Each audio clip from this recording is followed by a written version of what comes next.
COPD, right?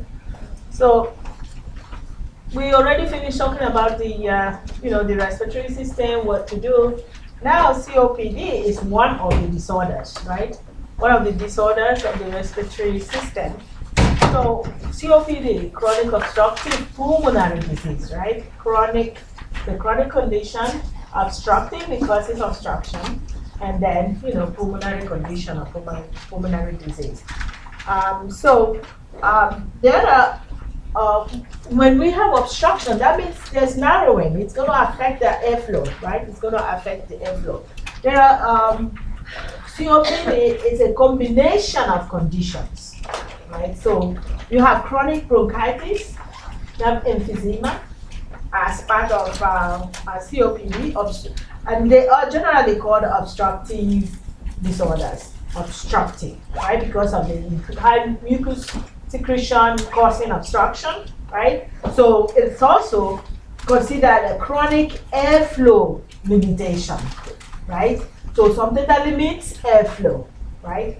So so you see the picture we have the chronic bronchitis, emphysema, asthma. They all have their specific characteristics, but then they have, a number of things in common, right? And that one major thing is the narrowing obstruction that occurs, right?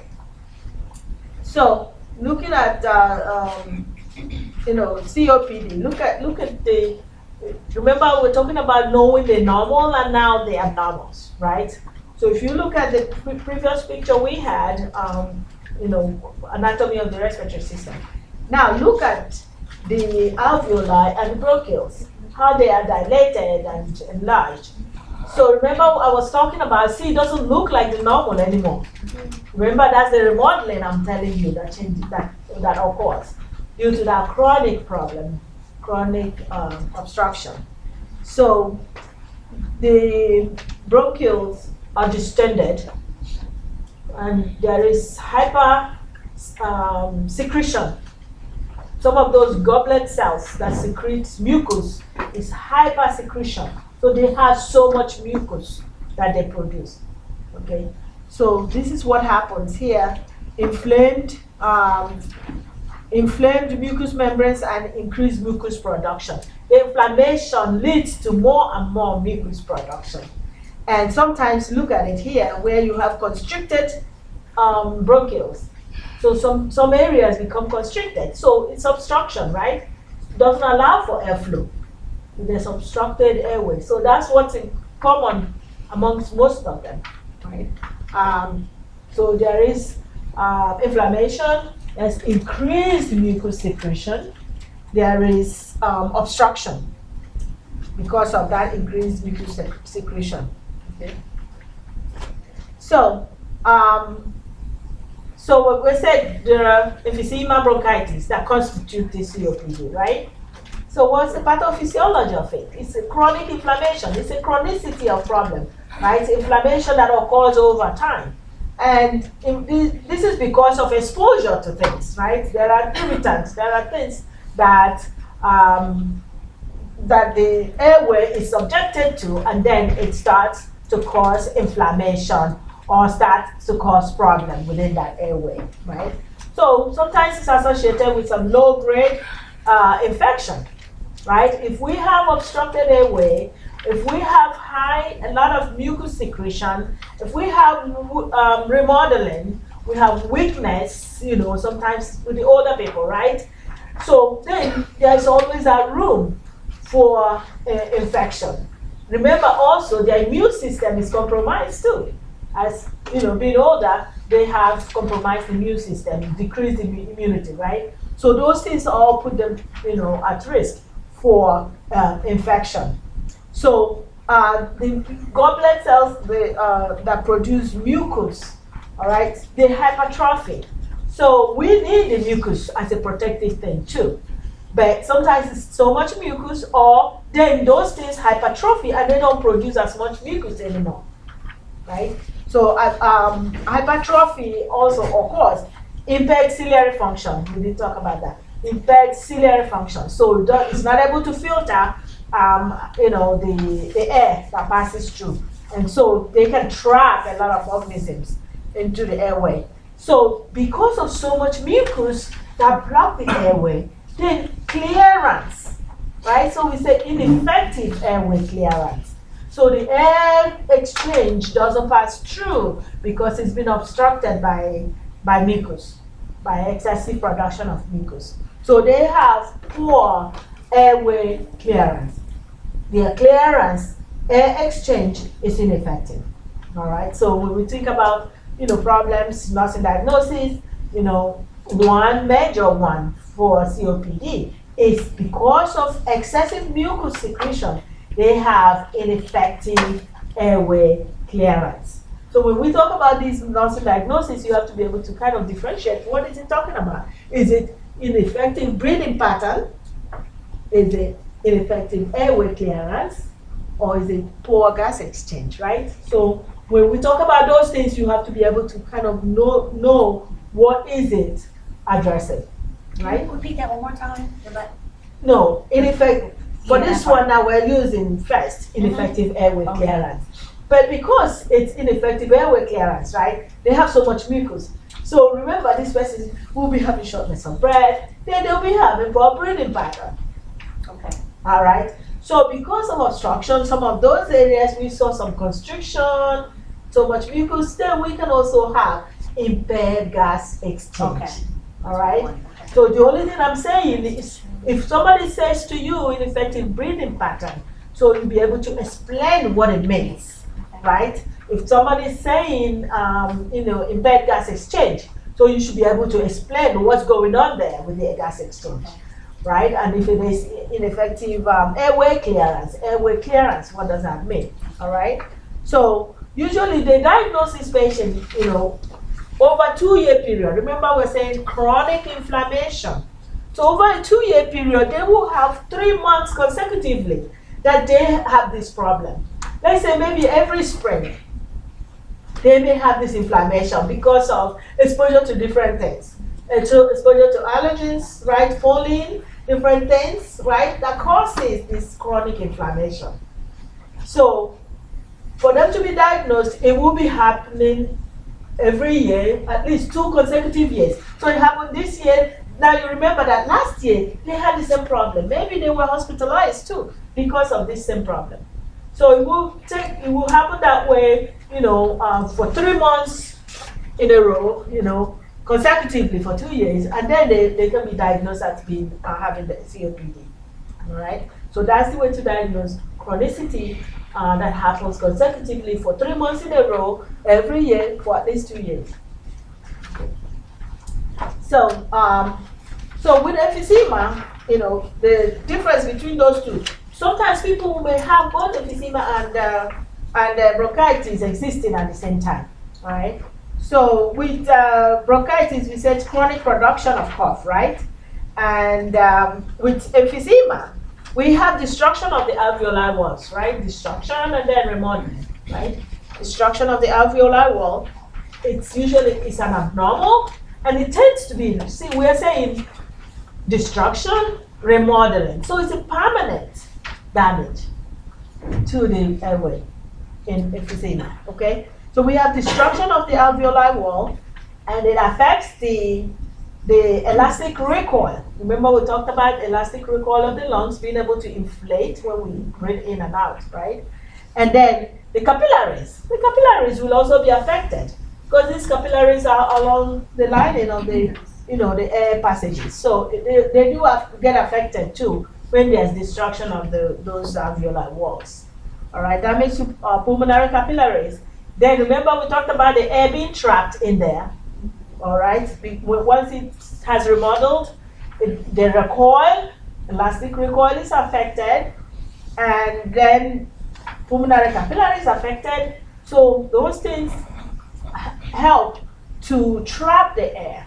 And of course, weakness, muscle atrophy, hypertrophy, all those things come together, right, to cause trapping of air. So people with COPD, right, we said ineffective airway clearance, now impaired gas exchange, right, because of, the remodeling of the alveolar wall It is within the alveolar sac that the air exchange takes place. Once it's remodeled, it's a problem. Then the air is trapped in there and they can't get it out. All right? So remember, it's a chronic condition. That will get to something. I'll show you. So here is the normal lungs. You see it? And here is where we have two different types of emphysema. All right? So this one, it's on this side, it's more like central. So it's called centrilobular emphysema. So that's where you see the remodeling, within the bronchioles. Okay? And then you have the terminal bronchioles, that's affected. Now here you have the pantolobular emphysema, right? Panlobular emphysema. And that's the alveolar sacs that are usually affected. Just two different forms, of emphysema. The main thing is remodeling that takes place. What is it called? Panlobular. P-A-N, yeah, lobo. It's like lobos of the alveolar sac. Yeah. So, but the main thing is just knowing that there's remodeling that takes place in emphysema, and it is more, it's abnormal, and it is more permanent effect that causes impaired gas exchange, right? So air is trapped within those areas. Air trapped, yes. Just a quick observation I see here. In regards to emphysema, where the air is trapped, does the bad air or the carbon dioxide, all of it, does it ever get out or it can't get out anymore? No. And it always remain with a certain percentage in the Yes, area. it's CO2, right? Yeah. Remember, that's why patients with COPD have higher CO2 in them. So that's why we can't give them more oxygen, because they are used to this condition of CO2. They're used to that. If you throw them into more O2, so their body, it's their respiratory center, it's used to large CO2 that is retained. Wow. And remember, the COPD patients, they're the ones that have the barrel chest. Yes. That's all the air that is in there, that is trapped. And then, remember, we say remodeling, it changes everything, right? So they have the barrel chest. It's, increased AP diameter of their chest. So it's bigger than normal, right? So these are characteristic of COPD patients. So that's what you see with the COPD patients. You see them with the, increased chest circumference because of all the air that is trapped in there and because of all the remodeling that took place. All right, so they have prolonged respiratory, they breathe out and they have more CO2 in there and they can't get it all out. They can't catch their breath, remember? Can't catch their breath, they don't have adequate oxygenation. So impaired gas exchange, right? Prolonged expiration or inspiration?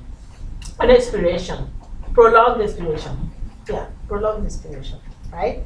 So what causes COPD? Mostly smoking. Mostly smoking. Passive smoking, right? Exposure can also contribute to that. Pollutants, right? Pollutants, environmental pollutants, asbestos, yes.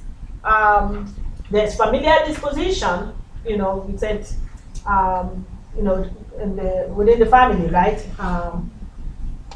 You can have other people in the family that have the same thing, or there is actually alpha 1 antitrypsin deficiency.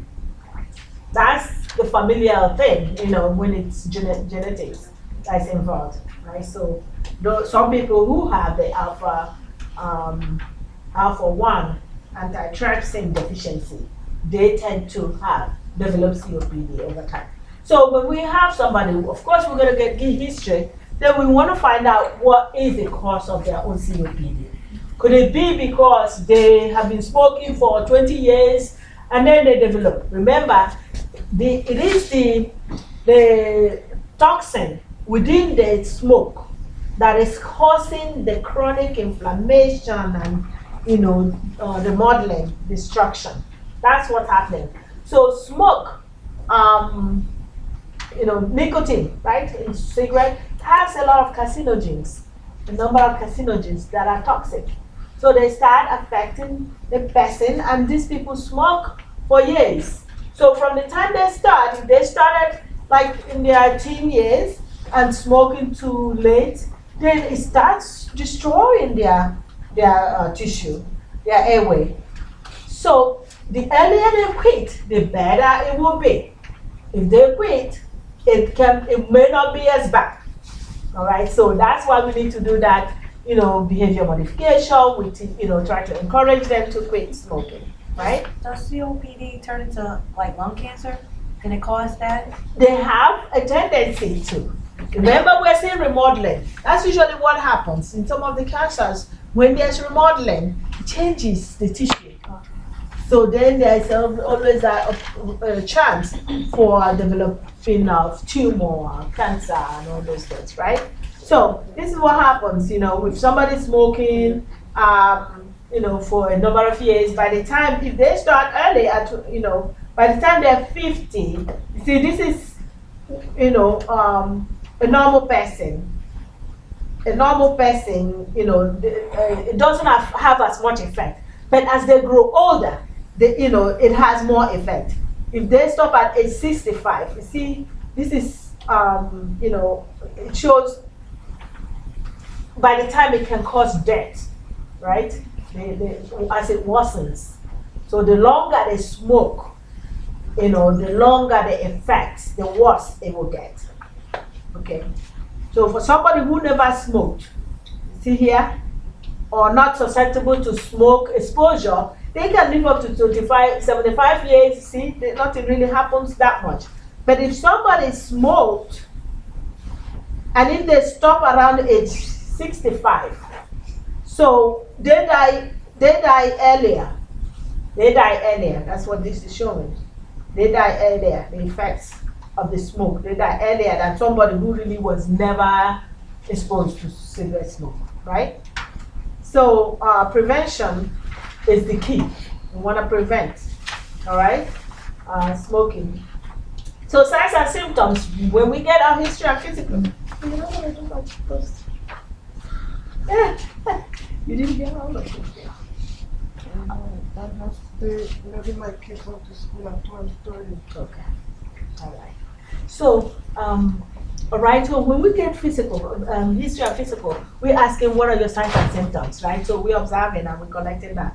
So we're checking for that sputum. Remember, we're saying obstruction because they have so much sputum production, right? So we're looking for those signs and symptoms. These are typical for COPD.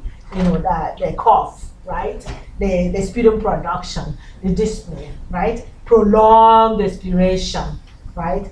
Barrel chest, right? Increased AP diameter, right? Increased chest circumference. Activity intolerance because of poor gas exchange. So they can't complete the activities of daily living. So it worsens over time, right? It worsens over time. So, of course, emphysema, then chronic bronchitis. They say they can coexist. Both of them, they can coexist. So when you auscultate, you can have wheezes, right? Because of the obstruction of the narrowing of the large mucus and all that. Chronic cough. The cough is deep, right? And they can't cough it up, right? Chronic cough that it's there, always there.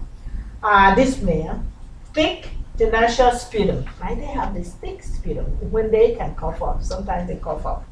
Increased susceptibility to infection too, right? Mucus plugs. So the mucus can be, it can cause mucus plug. It can be so much that there will be no exchange at all. So the COPD patients, part of what you will think about when you're going to teach them is once they start having worsening symptoms, they should go for help. They should go for care. Because if they have mucus plug, no air exchange, they will go into respiratory arrest, right? That's the people that come in and you end up intubating them because they're so tired already, right? So they already have this chronic problem going on. And now, with mucus plug, no air exchange, they die. They die quite often, right? So we need to, we have to teach them to make sure they go sooner instead of waiting longer. when they're having symptoms, right? Diminished breath sounds, right? Diminished because we have so much mucus there, right? Diminished breath sounds, dyspnea, progressive problem completing the activities of daily living. Progressively, it gets progressively worse. So they know what they can do for themselves. So if they get up today and it's worse than normal, they need to, attend to it, right? Call their healthcare provider, go to the emergency room, for help. Because they may need more than just that their puffer, right? They may take the puffer, it's not working this time. So they need to do more sooner so it doesn't get worse, okay? So complications of COPD, call pulmonary. Call pulmonary. Huh? So what that means? Oh yeah. So this is usually because of the lungs, right? The proximity of the lungs to the heart. So it backs up. Remember they have so much air, so much mucus production, and the air oxygenation is supposed to come out, right? And be transported, distributed through the body. Right. So it is, it affects the heart. It backs up, and it backs up into the cardiovascular system. Then they will have pulmonary hypertension. So much pressure built up because nothing is really moving with them. So it worsens. That's why we say we need to address it quick. So it goes so quickly from the lungs to the heart because of the proximity of the two and because of how the two work together. So they develop hypertrophy of the ventricle, the right side of the heart, the right ventricle is usually the one because it has to go to distribute to the systems of the body all over. But they're not having adequate gas exchange. They're not having good. Remember we talked about pulmonary blood vessels are also affected.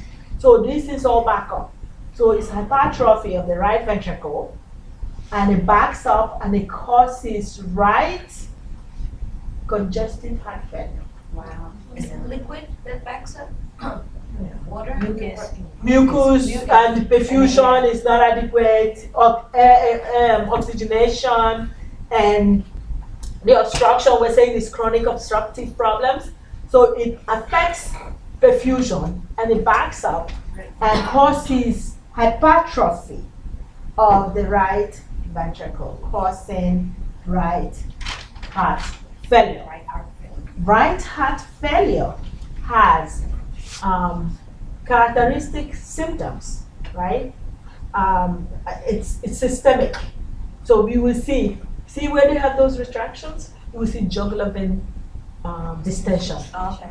Right? So you will see retractions, you will see jugular vein distension. So we want to prevent complications. So we want to teach them to make sure they address this thing before it worsens. Then you have weight loss because they're so short of breath, they can't even eat, right? So remember what happens to them? They have chronic cough. When you have a COPD patient, they're eating, they're coughing every minute. They're coughing every minute. They are so fatigued, so they experience weight loss. Pneumothorax, pneumothorax can develop. We said poor elastic recoil and air trapping. So that can, we say destruction of the alveoli tissue, that can cause pneumothorax as well. So these are worsening conditions of the COPD. But it doesn't always end up this way, right? So, and we also want to intervene before it gets to this point.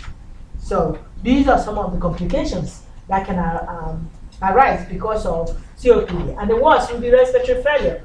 They are already compromised.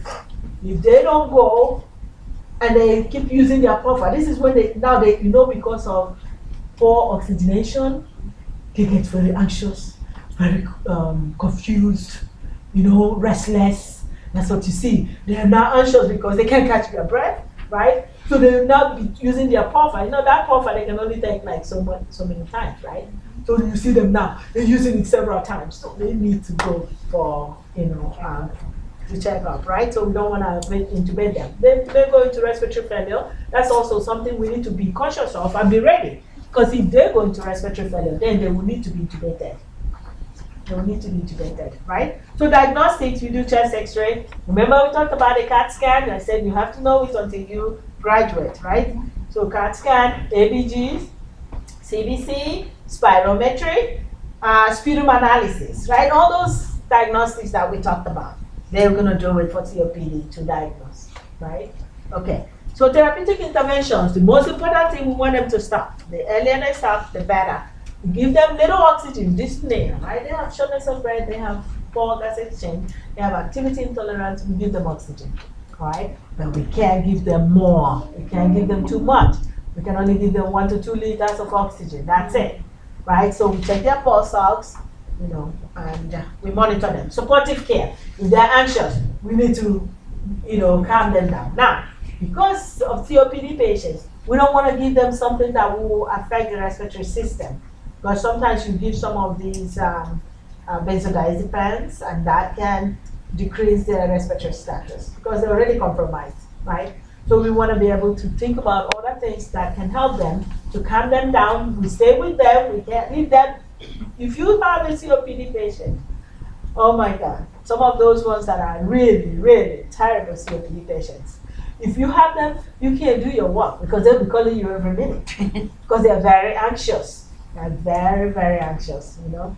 So pulmonary rehab, you know, depending on what's done, they may need to have surgery done. Maybe because of the remodeling, they may need to do some resection of some of those areas that are destroyed. You know, maybe it can repair. They may need to do endobronchial valve replacement. They may need to do mechanical ventilation.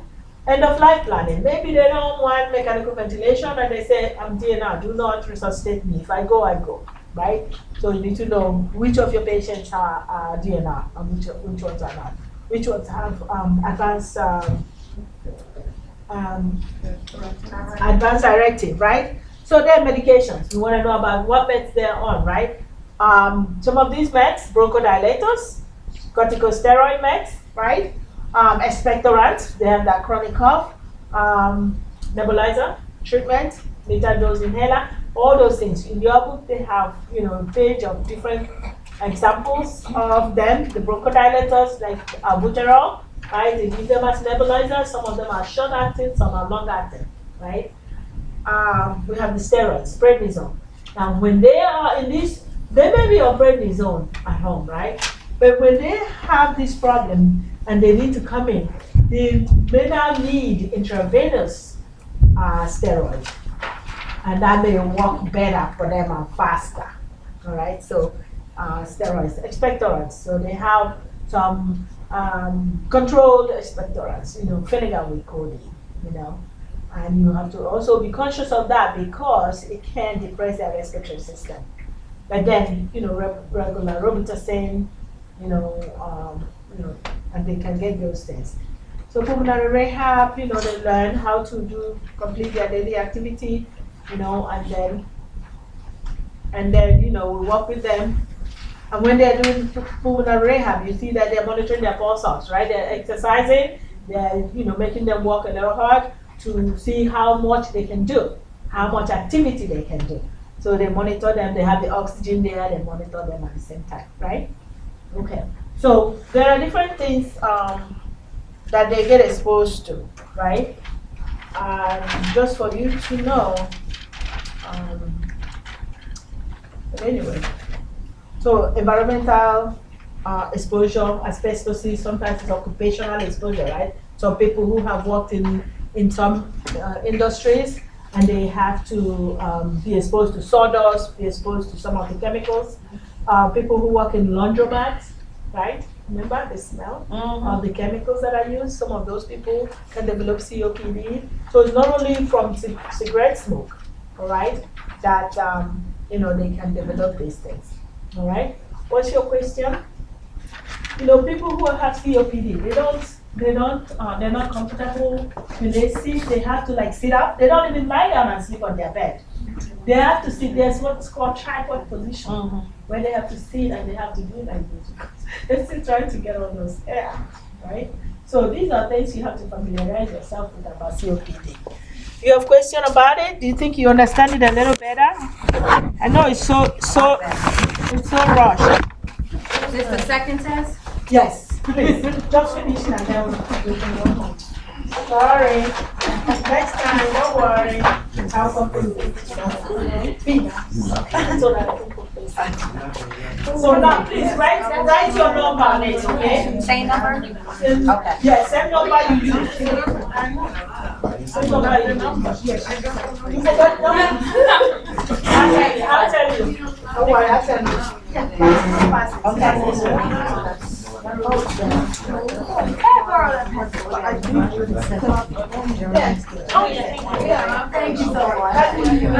tell you your number, I'll call it out for you. Yeah. Go to the question.